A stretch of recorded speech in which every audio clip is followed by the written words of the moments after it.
any special equipment. So don't, you know, start buying things and I need a flashlight and I need this and I need that. Beauty salad dressing. Whatever camera you have and whatever lens you have is more than sufficient. You know, you will be able to get good pictures with just what you have. You don't even need Photoshop, honestly. iPhotos is a great software for editing. Photoshop is great, but it requires a lot of time and effort, and if you've never used it, you will have to put in those hours to learn how to even do a basic edit in Photoshop. So if you want to use Photoshop, start really early, and, you know, start doing it from week 2, week 3, so that you get the hang of things. And if you don't want to get into Photoshop or editing, you know, big time, I think iPhotos is a great software to use. Yep, definitely agree with that. You can do the same sort of stuff that I was talking about, you know, bring out the contrast and the colors using iPhoto without it being complicated. Because even doing that in Photoshop it's not the hardest thing in the world, but there's a learning curve to get over doing it. Yeah. And also test your prints in advance. Just don't leave it until the very end. I mean, because you don't know how your pictures will look when you print them out.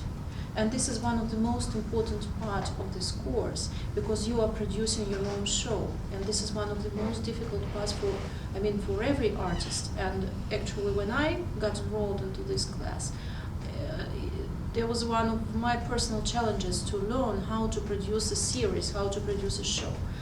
And to produce it in the right way, you need to have very, very good prints. And good, by good, I mean not just the right size, not just the right, color and quality, but the right size, the right amount, which is also very, very, very important. So try to test your idea, like, I don't know, And the right 3 or 2 weeks in advance. And then you will get an idea what you need to change or add. Sometimes people print out their pictures and they realize that they don't look good. They look good on the screen, but when you print them out, well, it doesn't give you a good show. It happens. Yeah, So do it in advance. the difference between, you know, satin finish and glossy Yes. finish can make a really big difference depending on the style of photography. I had 2 different people in the show that we did say they wanted to buy my prints if I had printed them glossy. So kind of interesting. And by the way, it also makes sense. For instance, Lawrence and many other professional photographers, they like glossy prints. I tried myself in both versions, and to my mind, the best one were matte. In my particular case, for my particular series, the same with mattes. So universal thing is to have white mattes.